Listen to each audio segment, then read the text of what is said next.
could tell us about Ashoka's work and the work that you do. Perfect, thank you. So we're a global NGO and the first and the largest network promoting social entrepreneurship globally. So we work in 93 countries, including Turkey. And we've been around for 40 years. It's our 40th anniversary this year. So we've seen a lot, both in terms of the geographic scope and in terms of the decades that the sector has evolved in. So what we do is we identify early stage social entrepreneurs, sometimes even before they know what they are doing is social entrepreneurship. So sometimes we meet people who are doing great work in their local context, but they don't know that they are part of a global movement or that there's a name for what they are doing. So we really value finding them early on because we believe the investment really has the highest return when they are just at the beginning. So we support them.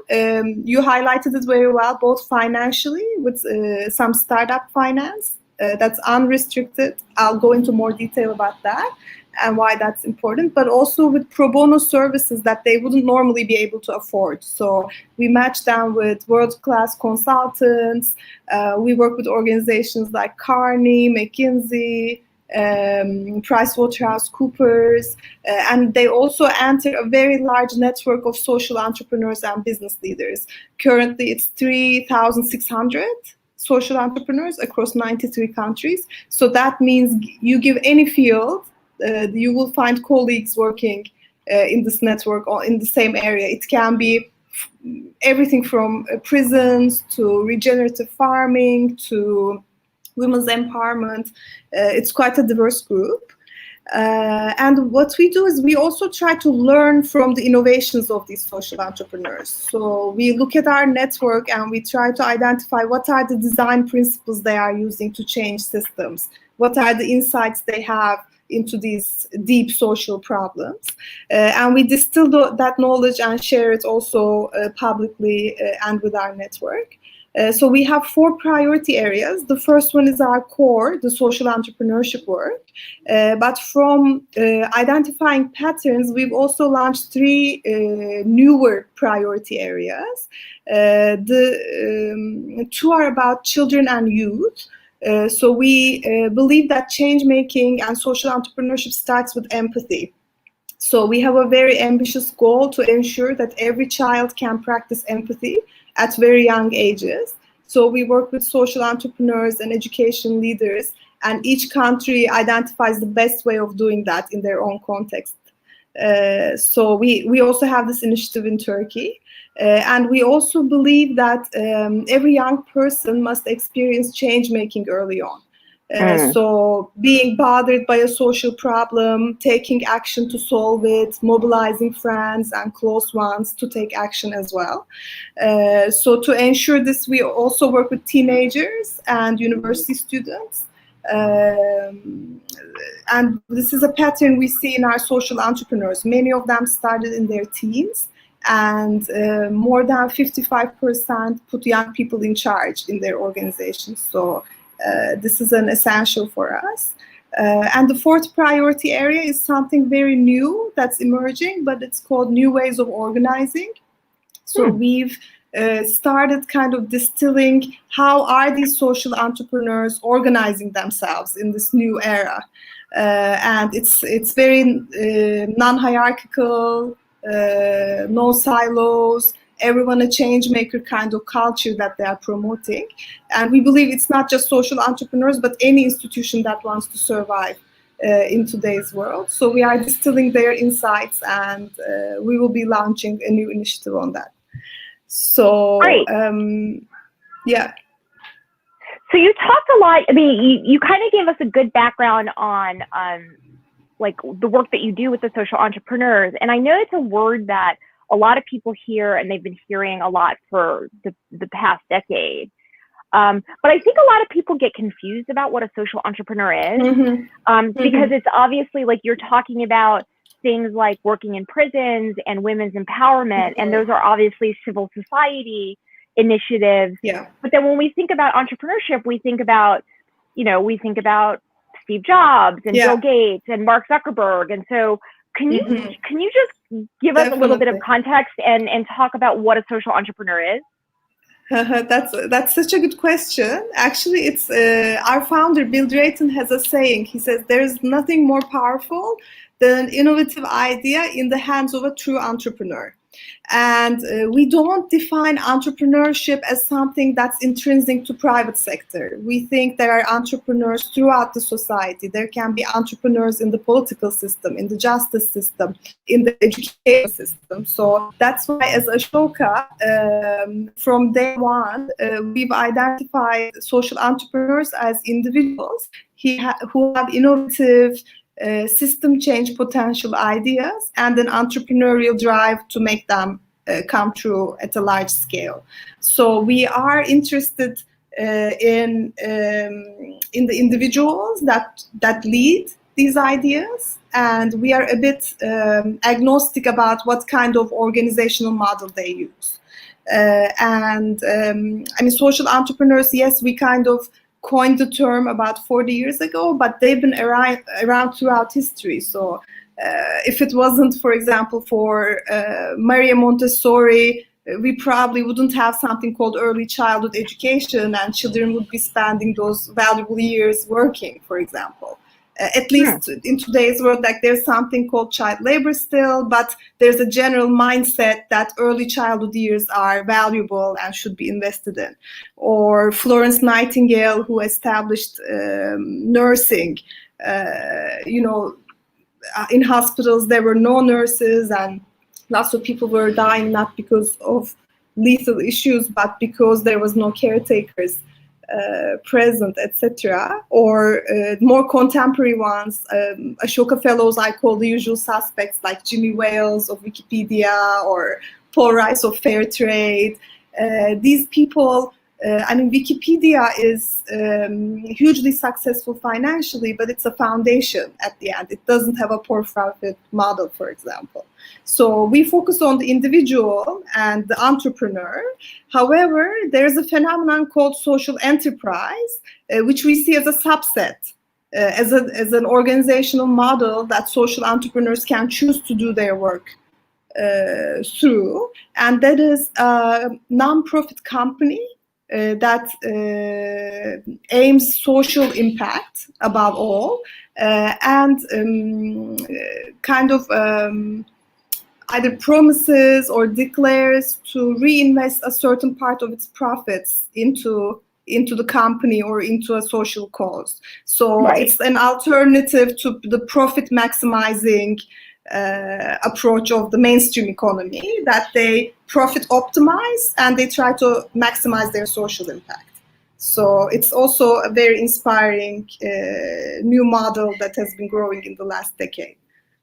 Great. And in our fellowship, maybe I can add, it's 50-50. So about half the social entrepreneurs we support use social enterprise models, and the other half is purely civil society work. Some of them foundations, associations, some of them don't even have legal entities, but we look at the impact. Great. How long has Ashoka had its office in Turkey?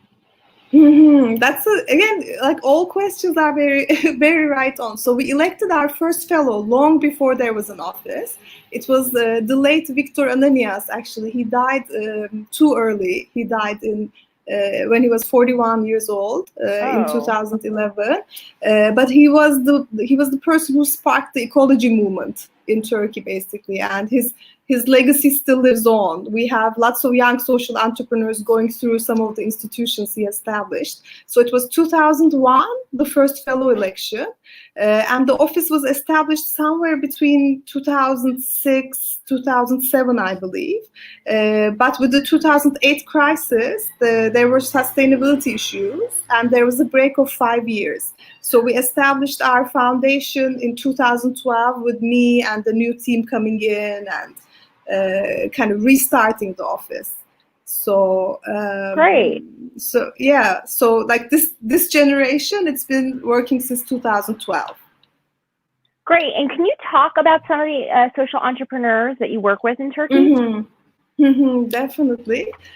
So for social entrepreneurs, we usually use this analogy that to tackle a social problem, there are several ways you can approach it. One is the classic giving fish. So it's direct service, kind of directly distributing goods or services to meet a need. However, this doesn't solve the systemic problem always. Like if we think about the social problem, it's like a bit of an iceberg. So usually you address the tip of the iceberg. Right. And then you can have a more empowerment approach or educational approach, teaching someone how to give fish. This works to a certain extent, but again, if, for example, all the good fishing spots are taken, or if the person doesn't have a fishing rod, it again doesn't, so education alone doesn't solve it either. So we say, actually, social entrepreneurs want to revolutionize the whole fishing sector so that all these problems are addressed.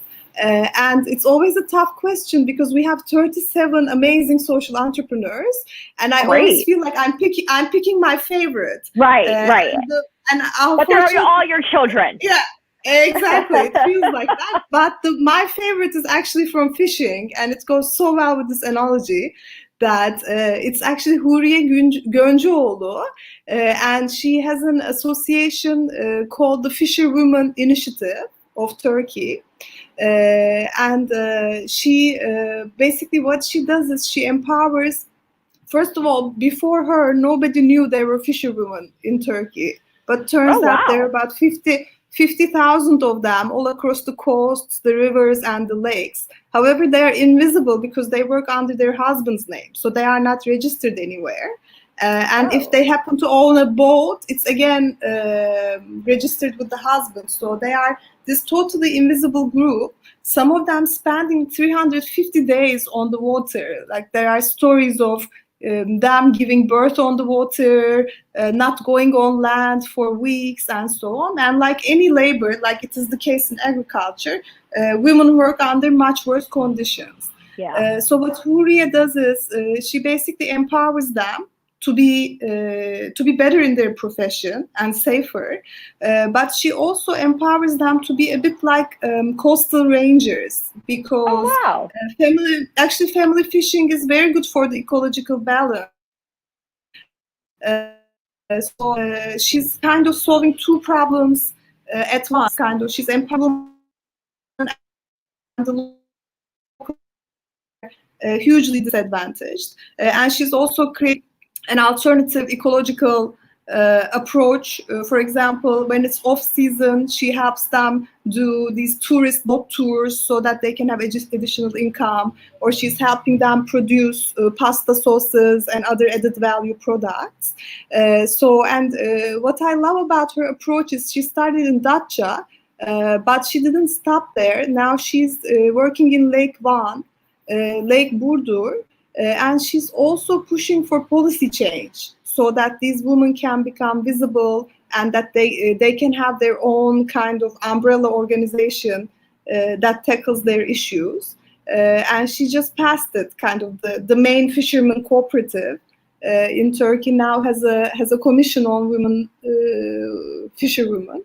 It's just so my favorite, and it was an unforgettable site visit that I did. That she's doing a great job, and she's pushing for the blue economy movement in Turkey. So I'm suspecting she will soon grow out of the fishing bubble and also tackle other aquaculture issues. No, we're going to have you on again so that you can talk to us about all the other entrepreneurs that you work with, because that's such a great story. And and I mean, if it's possible, I don't know, we have to consult with our friends at TPF, but it's always better to hear it firsthand. So if we can have one or two guests, I think that's a great idea. And more actually, we have, especially from tech fields, we have social entrepreneurs who work both in Turkey and the US. So we have Burak Arıkan of Grab Commons, who is actually Brooklyn based. So he goes back and forth. And Yeah, so actually, it's kind of with this COVID, borders becoming less and less relevant. There are many bridges actually between the U.S. and Turkey and the social entrepreneurs. Well, I think, I mean, anybody who's tuning in knows that if you are an NGO or working in civil society, you're not doing it alone. I mean, it definitely, it takes organizations like Turkish philanthropy funds. It takes the entrepreneurs that come to you, but then you also, both of our organizations really depend on supporters. And so I'd love to hear about some of the supporters that support the work that you do at Ashoka Turkey. And I know that you wanted to mention a couple of individuals. Yeah, I wanted to mention actually we have quite a few intersections between TPF. I think it's a result of being two networks that are very like-minded, like-hearted, like-willed, that we have these intersection points. So we have our individual supporters are very important to us. So we have a global network called Ashoka Support Network that brings together about 300 business leaders globally, and 15 of them are in Turkey or related to Turkey or seeking impact in Turkey. And it's a very special group. We have Ahmet Bozer, who is also a TPF donor. One of those like-minded, like-hearted people, and he's supporting basically the financial support we give to the fellows. So his contribution allows us to elect and support one fellow over 3 years. And it's such a valuable support. We do our impact studies and we ask people like Jimmy Wales or Paul Rice of Fair Trade or Muhammad Yunus. These are people who joined the fellowship in the 90s.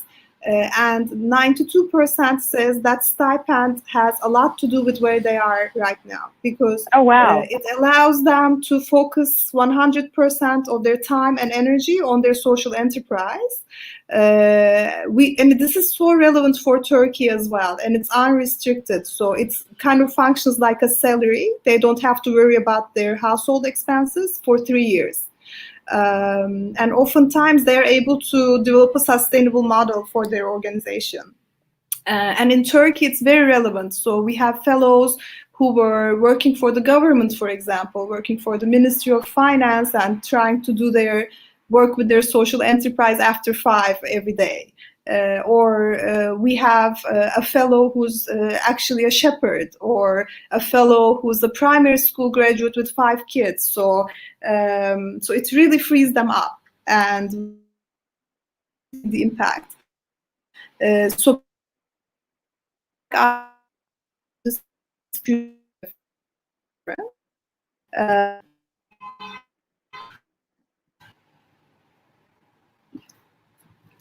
hello? I think there was just a little bit of a connection problem. Okay. So I wanted to bring it to today, because you mentioned COVID-19 a couple of times. What are some of the challenges that you face this year amid COVID-19? Yeah, it was actually, I have to thank you for these questions, because it was like stop and think kind of. It was good reflection exercise for me. So one challenge was actually we realized that the social entrepreneurs got affected like very differently from each other. So the ones that were already doing work on digital, that were already working on issues relevant to the pandemic, they started they were thriving so much. So, for example, there is a social entrepreneur and he has a online marketplace called Good for Trust. Basically, it's socially and environmentally just products for conscious consumers in big cities in Turkey. And just in the month of April, their monthly revenue tripled, because everyone started thinking what happens, etc. Or we support Otsimo and Zafer, which is an online app for children with special needs, and he had been chasing the Ministry of Education for years for a partner. The pandemic started, and a few weeks later he got that partnership, because now all the kids with special needs were stuck in their homes, and the ministry was finally seeing the need for such an educational material. So these kind of social entrepreneurs were thriving, but the ones that had field work in rural areas, for example, got cut off from their stakeholders, and it was very hard for them. So they had to rethink their entire business model. Some of their work, for example, Goluri, from northeastern Black Sea, they're a conscious ecotourism enterprise, and they got affected really badly at first. All their tours were canceled, etc. But even then, like, there is a positive trend, because all these big tourism agencies, now that nobody wants to do big tours, they're approaching the small agency to do tours for 5 to 10 people, which are much more sustainable, and they benefit local people more. So the first one was kind of our social entrepreneurs being in very different situations. That was a challenge. The other one was our financial sustainability, because although we didn't lose any supporters, both our expenses and revenues were down by 30%, actually. So you immediately, as any nonprofit, you think about funding and are you going to be able to sustain the work and so on. And the other one was about our comms, because like I said, we push for system change, long-term solutions, addressing root causes. But there we were in the middle of a pandemic, and it's, you have to find those masks, or you have to find, you have to support those health workers. So we found ourselves kind of advocating for long-term solutions while also trying to do our part with this direct immediate needs, which was a bit confusing. So yeah, I think these are pretty much it for challenges. Great. I'd love for you to be able to talk about the work that you do and the partnership that you have with TPF. Yeah. So actually, it's all about the people. So there's another TPF and Ashoka joint supporter I wanted to mention, who is Saran Trahan. And she's been a supporter for 6 years. And it started with, I think Shenai called me up and said, we have a supporter, you should meet her. She has an appetite for systemic solutions. She's ex-World Bank. She gets it, etc. So we met with Saran, and basically she gives us institutional support and something we call an innovation fund. So when there's something new we want to try, we can ask Saran kind of if it interests her. It sometimes opens new geographies for us, like Cyprus, sometimes a new field. So we were starting our children's work, and we shared the kind of the idea and the plans with Saran. So how can we make sure more children grow up practicing empathy in Turkey? She really liked it, and she said both her and some supporters, some other supporters in TPF were concerned with the increasing polarization going on in Turkey. This was 3 years ago. And she thought, actually, she saw an opportunity that empathy can be a non-political, non-partisan way of promoting kind of a more a society that can have more dialogue, that can understand each other more. It could be a remedy for the problem. So it was actually Saran, Shenai, and then Saran who made the connection. And we already Ashoka Support Network members supporting us. Sabancı Foundation was in, and for the last bit, TPF joined in. And basically, through that initiative, we were able to gather 1,000 teachers in Istanbul, and also there was an online event. And we were able to gather kind of best practices that could be replicated at no cost, that were already being done in Turkey, that promoted empathy. So right now it's hundreds of best practices. It's an online platform called Changemaker Classrooms, farkyaratansınıflar.org. And it was the first event as such that happened in Turkey. Great. I believe that we have Ahmet Bozer, who is on the Ashoka Support Network and then also a TPF board member. I believe he's standing by. If we can bring him in so that he and ask him. Oh, great! Welcome, Ahmet. Hello, Elmira. Hello, Zainab. I've been listening in. Hello, Ahmet Bey. Great joy. I look a little darker than I thought I was going to look, so let me see. You look fantastic. There fantastic. you go. Okay, that's better. Ahmet, so you're on the board of Turkish Philanthropy Funds, and we're really grateful for that. And you're also a member of the Ashoka Support Network. Could you talk about why you're involved in these organizations and what you're hoping to achieve? Absolutely. Obviously, we all want to give back, not just after we retire, but throughout our lives. My philosophy of giving back has been that just find the best ecosystems, the best people, the best organizations, the best cause, and just contribute to it.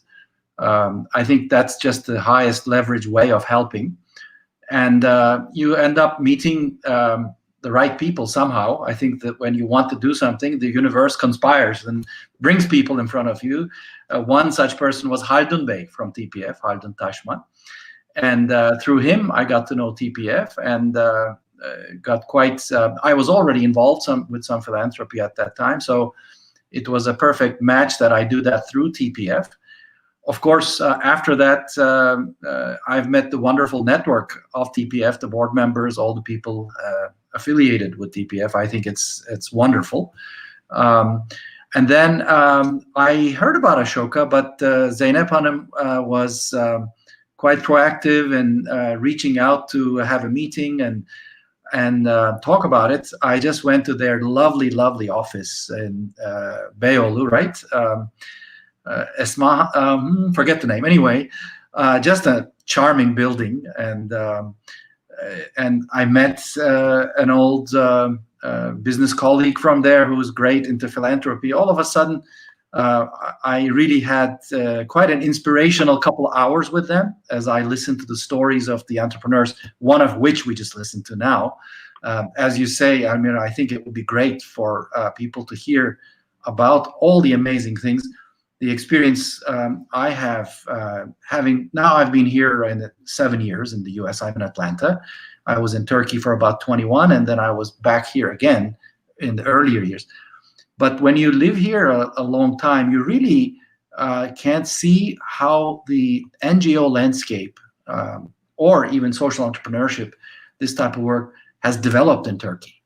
And the kind of inspiration you get, the kind of work that gets done, you cannot see it anywhere else. So whoever is watching, my advice to them is to never lose hope on Turkey, because they're just incredible young men and women who take on these amazing social causes, and they're making a difference. So I just thought it's a wonderful combination to work with both to make a little contribution to the Turkish people and the society. Great. So as we are coming to the end of our conversation, I wanted to ask, how can people who are on the outside, who are watching this video, how can they help either TPF or Ashoka with its mission? Well, there's just so much work to be done on both sides. And on the TPF side, there is a huge need to network with the high net worth individuals, Turkish individuals here in the United States, and to really tell them that if they want to help Turkey, there are incredible ways in which they can do them, because there is this amazing NGO landscape in Turkey that they probably don't know about.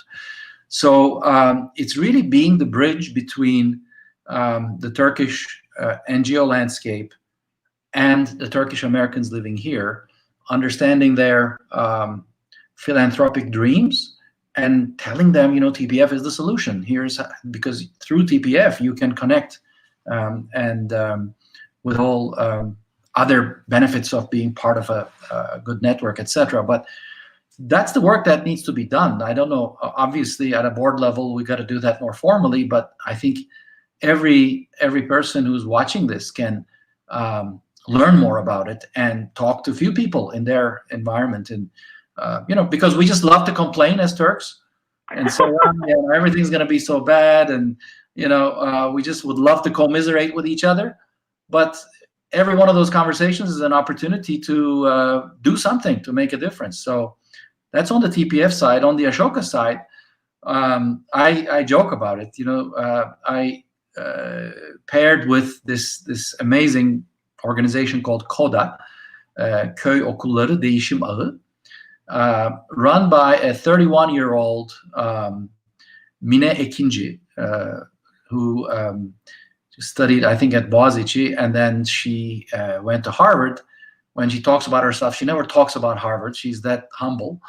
And what she's daring for is, I just told her, I said, you're just trying to save Turkey. There's no other way to explain what you're doing. And they're trying to address the lack of opportunity that the rural children have in education. And it's an amazing thing. So to make the long story short, it's not just about the stipend. I think that's great, that as long as we can do that, that's wonderful. But actually, Mine is making me work like a slave. We have another meeting tomorrow. We had a meeting last week. We had a meeting week before that. That's the part I enjoy very much, because I feel I'm part of that team, and I feel it's like my cause now, and it's not just about the stipend. And the fact that you have Ashoka, who is their Turkish operation is incredibly professional and very. I don't know. I learn a lot from them. Let me just say it that much. So when you put all of that together, actually things start moving, and you can start making a difference. So get involved. Get to know Ashoka. Get to know the 37. Zeynep sent me like 6 or 7 candidates. It was so tough to choose. Yeah. Every single one of them is amazing, and you just want to be part of what they do. And when you see these people, when they see these young people, how smart they are, how much they can teach you actually without knowing that they're teaching you, but how much you can also support them. It's just there's no material reward that it can be compared to, I should say. So get involved, and I'm sure Zeynep would be more than happy to send the stories of the 37 entrepreneurs we have. I just heard about Huriye Hanım. It's just amazing, the Fisher Women of Turkey. I just love it. And and the fact that she goes all the way to Van, that's the story. That's the story. Yes.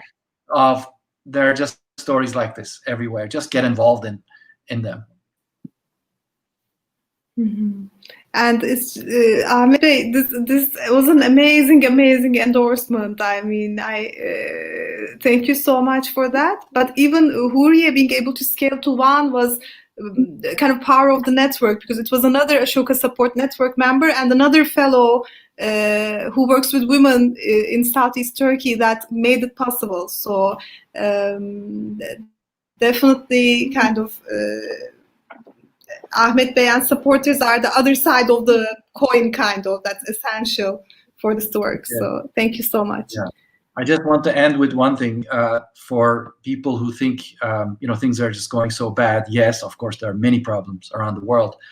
And the way I think about Turkey is, and I think this will always be the case, there would always be forces that sort of push you to the negative side.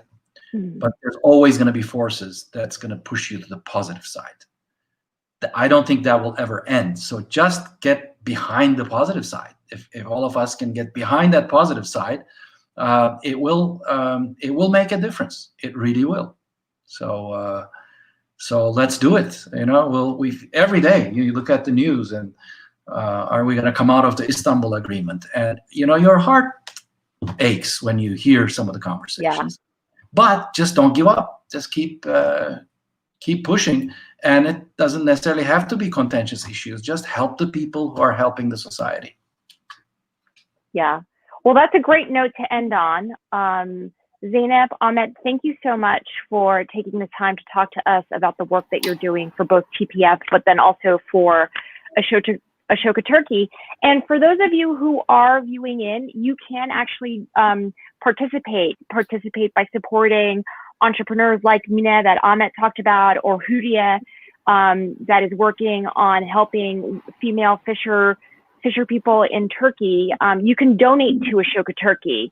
And you can do that through TPF's page and on Ashoka's page. And just go to TPF's website and visit us on Facebook. And we'll be back with another Voices with partners on September 9th. So I'm excited to be able to talk to more people who are working on very critical issues and adding tremendous value and looking to the future in Turkey. So thank you for tuning in. Very good. Thank you, Almira. Thank you, Zeynep. Thank you, Almira. Bye-bye. Bye-bye.